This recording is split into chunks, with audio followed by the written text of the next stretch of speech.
Hi guys, welcome back to my channel. இன்றைக்கி என்ன topic அப்படின்னு பார்த்தீங்க அப்படின்னா, நம்ம 60 days சேலஞ்ச் வீடியோ 60 days வந்து சேலஞ்ச் வீடியோ போட்டுட்ருக்கோம்ல, அதில் வந்து டே 3க்கான டாப்பிக்கில் டே 3க்கான டாபிக் என்ன இருக்குது அப்படின்னு பார்த்தீங்க அப்படின்னா, இந்த ஒர்க்கு டே 3க்கான டாப்பிக்கில் விசை எழுத்தம் மற்றும் ஆற்றல் இருக்குது. இது 8th புக்கில் இருக்குன்னு உங்களுக்கு சொல்லிட்டேன். உயிரியலின் முக்கிய கோட்பாடுகள், உயிரினங்களின் வகைப்பாடு, பரிணாமம், மரபியல், உடலியல், ஊட்டச்சத்து, நலம் மற்றும் சுகாதாரம், மனித நோய்கள். இதில் இந்த ஊட்டச்சத்து, உடல்நலம் மற்றும் சுகாதாரம், மனித நோய்களில் அதிலிருந்து ஒரு டாபிக் பார்க்க போகிறோம். ஓகேவா? இது எந்த புக்கில் நான் ரெஃபர் பண்ணி இந்த இது படிக்க போகிறோம். ஓகே, எந்த புக்கில் நான் இதை ரெஃபர் பண்ணியிருக்கேன் அப்படின்னு பார்த்தீங்கன்னா 9th புக்கு. 9th புக்கு நம்ம இது வந்து எடுத்துருக்கோம். 9th புக்கில் சாப்டர் நம்பர் வந்து 21, பேஜ் நம்பர் பார்த்திங்கன்னா 252 பேஜ் நம்பரில் இந்த டாபிக் இருக்குது. ஊட்டச்சத்து அப்படின்ட்டு ஒரு டாபிக் இருக்குது. ஊட்டச்சத்துனா என்ன அப்படிங்கிறதெல்லாம் இதில் வந்து வரிசைக்காக இருக்கும், பார்த்துடலாம். ஓகேவா?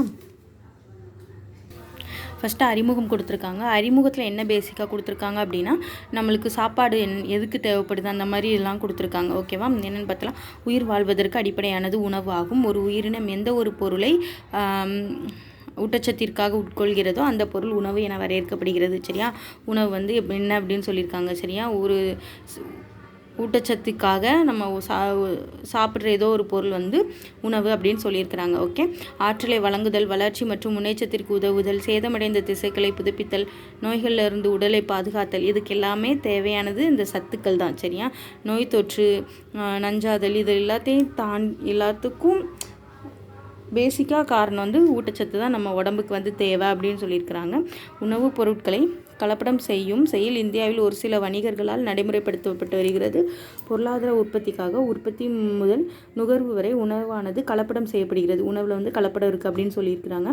தீங்கு விளைவிக்கும் பொருட்களை உணவில் கலப்பதன் மூலமாகவோ அல்லது அத்தியாவசியமான பொருட்களை நீக்குவதன் மூலமாகவோ செயலில் வந்து பாதிக்கப்படுது. அதாவது தீங்கு விளைவிக்கக்கூடிய பொருட்களை வந்து அந்த உணவில் சேர்க்கிறது, இந்த மாதிரி சின்ன சின்ன வேலைகளால் நம்மளுக்கு என்ன உடற்செயலில் பாதிக்கப்படுகிறது, அதுதான் நம்மளுக்கு வந்து நோய் அப்படி வர்றதுக்கான காரணம் அப்படின்னு இதில் வந்து சொல்லியிருக்கிறாங்க. இதுதான் அறிமுகம் சொல்லியிருக்கிறாங்க. ஓகேவா?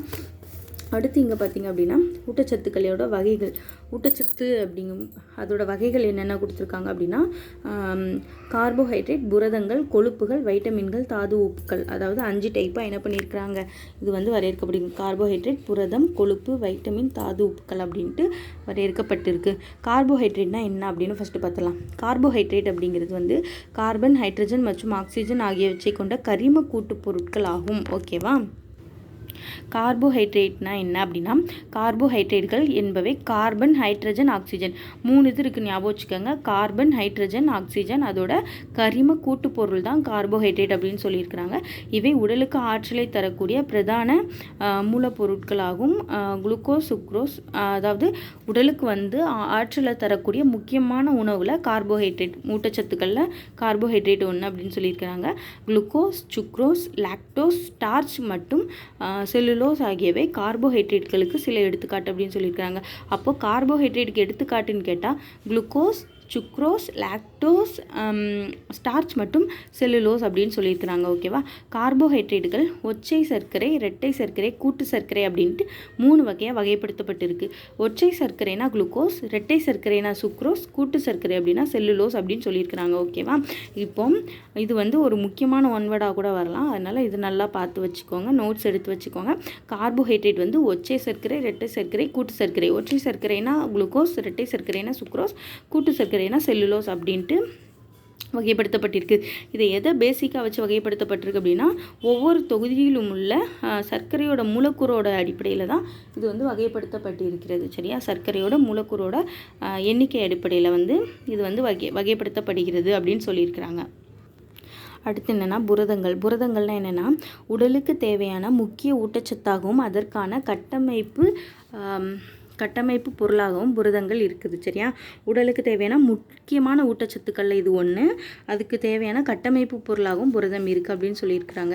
இவை செல்கள் மற்றும் திசுக்களின் வளர்ச்சிக்கு, கார்போஹைட்ரேட் வந்து நம்மளுக்கு ஆற்றலை கொடுக்குது, புரதங்கள் வந்து செல்கள் மற்றும் திசுக்களோட வளர்ச்சிக்கு உதவுது அப்படின்னு சொல்லியிருக்கிறாங்க. சரியா? வளர்ச்சிக்கும் அதை பாதுகாப்பதற்கும் அத்தியாவசியமானது அப்படின்னு சொல்லியிருக்கிறாங்க. புரதங்கள் எப்படி உருவாக்கப்படுது அப்படின்னு பார்த்திங்கன்னா, பல அமினோ அமிலங்களை வந்து கொண்டு தான் உருவாக்கப்படுது. புரதங்கள் வந்து பல பல அமினோ அமிலங்களை கொண்டு உருவாக்கப்படுது அப்படின்னு சொல்லியிருக்கிறாங்க. அத்தியாவசியமான அமினோ அமிலங்கள் வந்து உடலில் நம்ம உடம்புல வந்து அது தானாக உருவாகிறது கிடையாது. அதாவது அத்தியாவசியமான அமினோ அமிலங்கள் வந்து நம்ம உடம்புல வந்து உருவாக்கப்படுதில்லை. அதனால் இது வந்து நம்ம வந்து உணவில் இருந்து தான் பெற்றுக்கொள்ள வேண்டும். அதனால் நம்ம சாப்பாடில் இருந்து தான் நம்மளுக்கு வந்து கிடைக்குது. நம்ம உடலில் 9 அத்தியாவசியமான அமினோ அமிலங்கள் இருக்குது. சரியா, 9 டைப்பாக அமினோ அமிலங்கள் முக்கியமாக இருக்குது. அதில் வந்து phenylalanine, valine, threonine, tryptophan, methionine, leucine, isoleucine, lysine, histidine இப்படின்ட்டு 9 டைப்பான அமினோ அமிலங்கள் வந்து நம்ம உடம்புல இருக்குது. இந்த உடம்புலன்னு இல்லை, அத்தியாவசியமான அமினோ அமிலங்கள் இந்த 9. இது நம்ம உடம்புல உருவாக்குறது கிடையாது. நம்ம சாப்பாடில் இருந்து தான் என்ன பண்ணுறோம், இது வந்து நம்மளுக்கு கிடைக்குது அப்படின்ட்டு இதில் வந்து சொல்லியிருக்கிறாங்க. ஓகே, அடுத்து என்னென்னு பார்த்தீங்கன்னா கொழுப்புகள் பற்றி பார்க்கும்போது உணவில் உள்ள கொழுப்புகள் ஆற்றலை வழங்குகின்றன. இவை செல்லின் அமைப்பை பராமரிப்பதோடு வளர்சிதை மாற்ற பணிகளிலும் ஈடுபடுது அப்படின்னு சொல்லியிருக்கிறாங்க. ஓகேவா, வளர்சிதை மாற்ற பணிகளில் ஈடுபடுது அப்படின்னு சொல்லியிருக்கிறாங்க. சில கொழுப்பு அமிலங்கள் வந்து அத்தியாவசிய கொழுப்பு அமிலங்கள் என அழைக்கப்படுகிறது. சரியா, அது அத்தியாவசியமான அமினோ அமிலங்கள், இது வந்து கொழுப்பு அமிலங்கள். சரியா, அத்தியாவசியமான கொழுப்பு அமிலங்கள் என அழைக்கப்படுகின்றன. ஏனென்றால் இந்த கொழுப்பு அமிலங்கள் வந்து உடலால் உருவாக்கப்படவில்லை. அதுலேயே நம்ம அதே மாதிரி தான் பார்த்தோம். உடல்ல இருந்து நம்மளுக்கு வந்து உருவாக்க முடியாது. அதனால உணவின் மூலம் பெறப்படுகின்றன. சரியா, மனித உணவு ஊட்டத்திற்கு அத்தியாவசியமான கொழுப்பு அமிலம் ஒமேகா கொழுப்பு அமிலமாகும். சரியா, ரொம்ப அத்தியாவசியமான கொழுப்பு அமிலம் என்னது அப்படின்னா ஒமேகா கொழுப்பு அமிலம். இது ஒரு இம்பார்ட்டன்ட் ஒன் வேர்டு, நல்லா ஞாபகம் வச்சுக்கோங்க.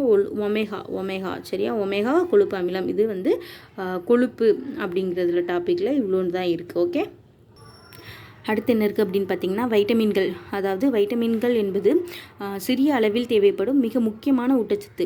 கொஞ்சம் தான் தேவைப்படும், ஆனால் அது ரொம்ப இம்பார்ட்டன்ட் அப்படின்னு சொல்லியிருக்கிறாங்க. இவை குறிப்பிட்ட உடற்செயலியல் மற்றும் உயிர் வேதியியல் செயல்பாடுகளுக்கு தேவைப்படுகிறது. அதாவது குறிப்பிட்ட உயிர் வேதியியல் மற்றும் உடற்செயலியல் செயல்பாடுகளுக்கு இது தேவைப்படுது அப்படின்னு சொல்லிட்டு இந்த 2 பாயிண்டில் வைட்டமின்களை வந்து முடிச்சிட்டாங்க. சரியா, அதுக்கப்புறம் இங்கே வந்து ஒரு பாக்ஸ் கொடுத்துருக்காங்க பாருங்கள். டாக்டர் ஃபன்க் என்பவரால் விட்டமின் என்ற வார்த்தை அறிமுகப்படுத்தப்பட்டது. சரியா, டாக்டர் ஃபன்க். ஓகேவா, டாக்டர் ஃபன்க் என்பவரால் விட்டமின் அப்படிங்கிற வார்த்தை அறிமுகப்படுத்தப்பட்டது. விட்டமின் ஏக்கு ஆங்கில எழுத்தின் முதல் எழுத்தான ஏ வந்து கொடுத்துருக்குறாங்க. ஏன் அப்படின்னா இதுதான் ஃபஸ்ட் டைம் முதலில் கண்டுபிடிக்க வைட்டமின். அதனால் ஆங்கில எழுத்தோட முதல் எழுத்தாக வச்சுருக்கிறாங்க அப்படின்னு சொல்லியிருக்கிறாங்க இதில். சரியா, அதுக்கப்புறம் கீழே இன்னொரு பாக்ஸ் என்ன அப்படின்னு பாருங்கள். மனிதனின் தோலால் விட்டமின் டியை உருவாக்க முடியும். அப்போது இது ஒரு இம்பார்ட்டன்ட் ஒன் வேர்டு, ஞாபகம் வச்சுக்கோங்க. மனிதனின் தோலால் உருவாக்கப்படும் விட்டமின் எது அப்படின்னா விட்டமின் டி. ஓகேவா, மனிதனின் தோலில் மீது சூரிய கதிர்கள் விழும்போது, அதிகாலையில் வந்து சூரிய கதிர்கள் வந்து மனிதனோட தோலில் விழும்போது விட்டமின் டி உருவாக்கப்படுகிறது அப்படின்னு சொல்லியிருக்கிறாங்க. சூரிய கதிர்கள் தோலின் மேல் விழும்போது டிஹைட்ரோ கொலஸ்ட்ரால் அப்படின்ட்டு நம்ம தோலுக்குள்ளே இருக்கிற டிஹைட்ரோ கொலஸ்ட்ரால் வந்து அப்படிங்கிற ஒரு பொருள் விட்டமின் டியாக மாறுகிறது. எனவே விட்டமின் டி சூரிய ஒளி விட்டமின்னா விட்டமின் டி. ஓகேவா, என அழைக்கப்படுகிறது. விட்டமின் டி கால்சியம் உறிஞ்சுதலுக்கு உதவுவதன் மூலம் எலும்பின் பலத்தை, அது வந்து கால்சியத்தை வந்து உறிஞ்சுறதுக்கு வந்து உதவுது. அதனால் இது வந்து எலும்பின் பலத்தை வந்து அதிகரிக்குது அப்படின்னு சொல்லியிருக்கிறாங்க. ஓகே, அடுத்து என்ன பார்த்திங்கன்னா தாது உப்புகள் என்னென்னா உயிரினங்கள் தாங்கள் உயிர் வாழ்வதற்கு தேவையான பல்வேறு உயிரியல் செயல்பாடுகளை புரிவதற்கு தேவையான அத்தியாவசிய ஊட்டச்சத்தாக தாது உப்புகள் எனப்படும் கரிம பொருட்கள் உள்ளன அப்படின்னு சொல்லியிருக்கிறாங்க. இது எதுலலாம் இருக்குது அப்படின்னு பார்த்திங்கன்னா பற்கள், எலும்புகள், இரத்தம், தசை மற்றும் நரம்பு செல்களில் இது அடங்கியிருக்கு அப்படின்னு சொல்லியிருக்கிறாங்க. ஓகேவா, இதுலலாம் பற்கள், எலும்புகள், இரத்தம், தசை மற்றும் நரம்பு செல்களில் இது அடங்கியிருக்கு அப்படின்னு சொல்லியிருக்கிறாங்க. கீழே கொடுத்துருக்கிற பேரா பார்த்திங்கன்னா கால்சியம், பாஸ்பரஸ், பொட்டாசியம், சோடியம் மற்றும் மெக்னீசியம் போன்றவை மனித உடலுக்கு அதிகமாக தேவைப்படும் பெரும் தனிமங்களாகும்னு சொல்லியிருக்காங்க. இந்த 5 என்னென்னா அது கொஞ்சம் அதிகமாக தேவைப்படுது அப்படின்னு சொல்லியிருக்கிறாங்க. மீதமுள்ள தனிமங்கள் குறைவாக தேவைப்படும் தனிமங்கள். மிச்சம் இருக்கிறது எல்லாமே குறைவாக தேவைப்படும் தனிமங்கள் அப்படின்னு சொல்லியிருக்கிறாங்க. ஓகேவா, அது கந்தகம், இரும்பு, குளோரின், கோபால்ட், தாமிரம், துத்தநாகம், மேங்கனீஸ், மாலிப்டினம், அயோடின் மற்றும் செலினியம். ஓகேவா, ஏன் இது இந்த பேரா இவ்வளோ இதாக சொல்கிறேன் அப்படின்னு பார்த்தீங்கன்னா, சப்போஸ் இதிலேருந்து கொஸ்டின் கேட்கலாம். என்ன கேட்கலாம் அப்படின்னு பார்த்தீங்கன்னா பொருந்தாததை தேர்ந்தெடுக்க அப்படின்னு கொடுத்துட்டு கால்சியம், பாஸ்பரஸ், பொட்டாசியம் அதோட கீழே இந்த குறைவாக இருக்கிறதோட ஒன்று சேர்த்துட்டு கூட நம்மளுக்கு வந்து பொருந்தாததை வட்டமிடுக, தேர்ந்தெடுக்க அந்த மாதிரி கேட்குறதுக்கான சான்ஸ் இருக்குது. ஸோ இதை கொஞ்சம் நல்லா படிச்சுக்கோங்க. 5 இது calcium, phosphorus, potassium, sodium, magnesium. சரியா? இவ்வளவும் தேவை. ஓகேவா?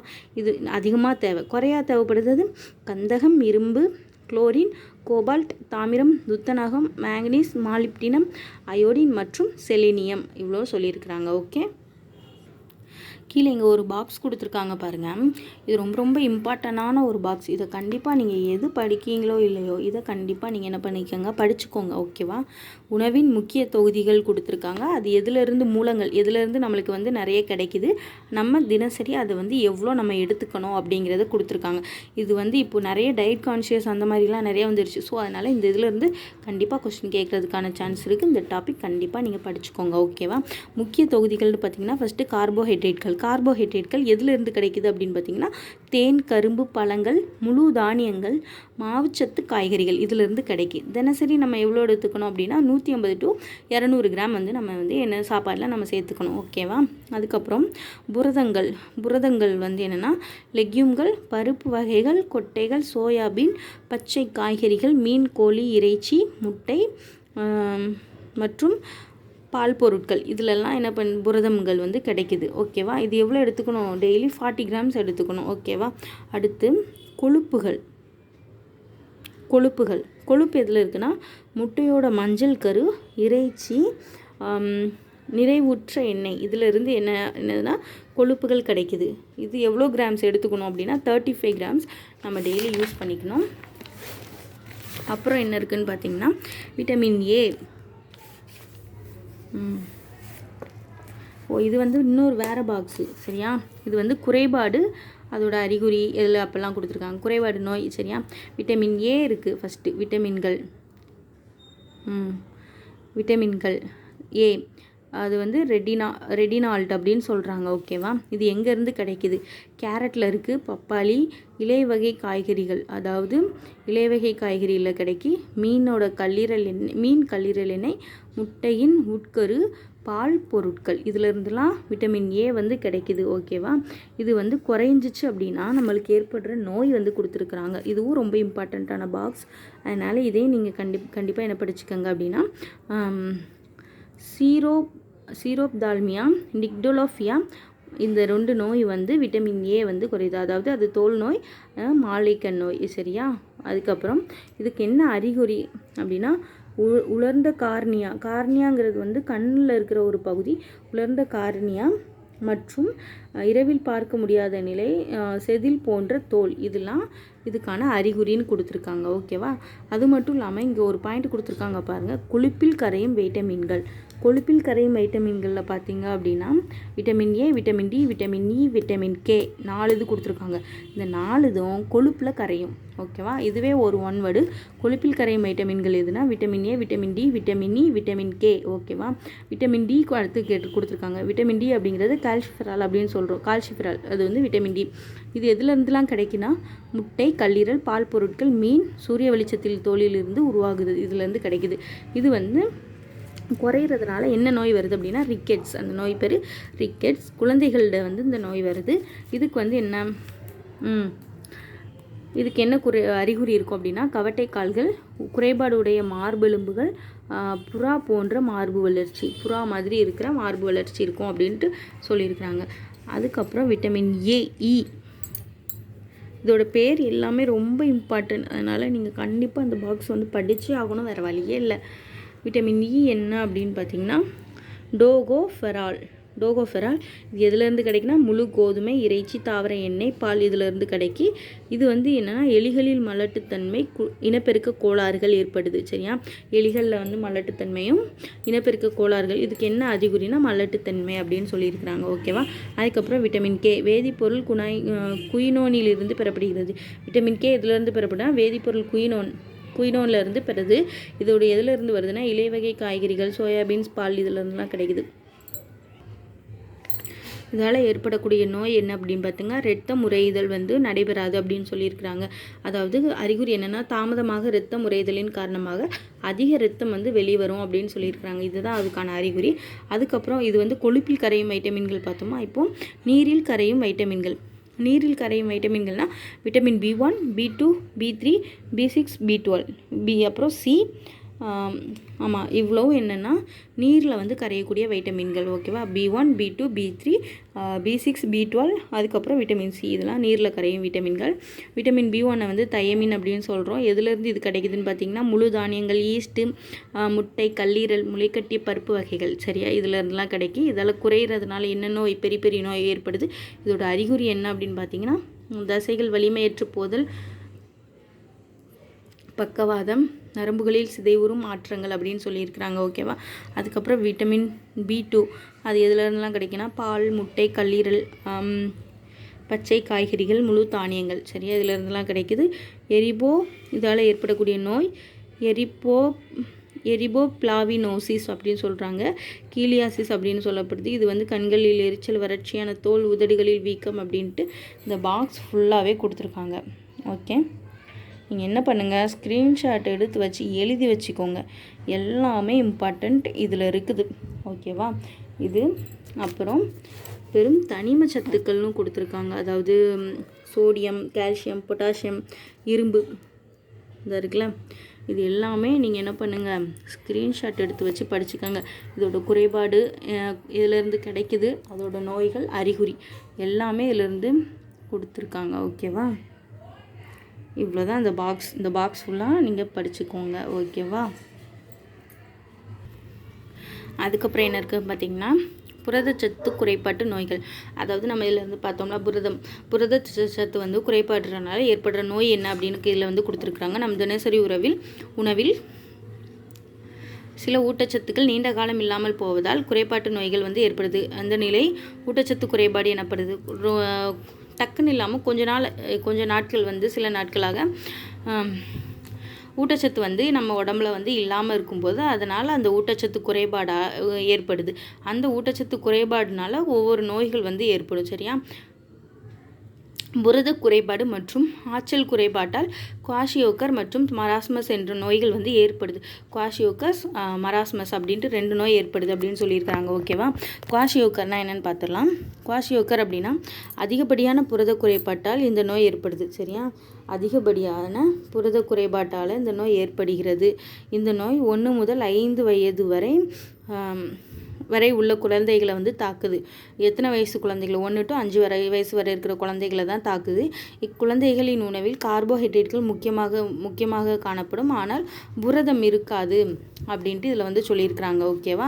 புரதம் இல்லாததுனால தான் குவாஷியோக்கர் வருது. அதுக்கப்புறம் மராஸ்மஸ். இந்த நோய் பொதுவாக ஒரு வயதுக்குட்பட்ட பச்சிளங்குழந்தைகளை தாக்குகிறது. ஒரு வயசுக்கு உட்பட்ட பச்சிளங்குழந்தைகளை வந்து தாக்குது. இந்த வயதில் இவர்களுடைய உணவில் கார்போஹைட்ரேட்கள், கொழுப்புகள் மற்றும் புரதங்கள் மிக மிக குறைவாக காணப்படும். அதனால் ரொம்ப குறையாக இருக்கிறதுனால இந்த மராஸ்மஸ் அப்படிங்கிற நோய் வருது. இதில் வந்து 2 இதுக்கும் டிஃப்ரென்ஸாக இமேஜஸ் கொடுத்துருக்காங்க. ஓகேவா. அதுக்கப்புறம் உணவு சுகாதாரமின்மை காரணமாக நோய் உண்டாக்கும் நுண்ணுயிரிகள் உணவுப் பொருட்களை கெட்டுப்போக செய்யலாம். சரியா. அதாவது உணவுப் பொருட்களை வந்து கெட்டுப்போக செய்கிறதுக்காக சில நுண்ணுயிர்கள் இருக்குது. சுகாதாரமாக இல்லாததுனால இது வந்து கெட்டுப்போகும். உணவு கெட்டுப்போதல் என்பது உணவில் சாதாரணமாக ஏற்படும் விரும்பத்தகா மாற்றம். சரியா, விரும்பத்தகாத மாற்றம் மற்றும் அதனால் அந்த உணவை உட்கொள்ள முடியாத நிலையில் இருப்பது. சரியா. தோற்றம், நிறம், தன்மை, மனம், சுவையில் ஏற்படும் மாற்றமே அந்த உணவு வந்து கெட்டுப்போதலின் அறிகுறிகளாகும். உணவு கெட்டுப்போதலுக்கு காரணமான காரணிகள் கீழே கொடுக்கப்பட்டுள்ளதுன்னு கொடுத்துட்டாங்க. ஓகேவா. என்னென்ன காரணிகள்? சரியா, உள்காரணிகள், வெளிக்காரணிகள். சரியா, 2 காரணி இருக்குது. உள்காரணி, வெளிக்காரணி. நொதிகளின் செயல்பாடு மற்றும் உணவில் காணப்படும் ஈரப்பதம் போன்றவை உணவு கெட்டுப்போதலுக்கு காரணமான உட்காரணிகளாகும். அதாவது நொதிகள் உள்ளே இருக்கிற நொதிகள், சாப்பாட்டில் இருக்கிற நொதிகளோட செயல்பாடு மற்றும் உணவில் காணப்படும் ஈரப்பதம். ஓகேவா.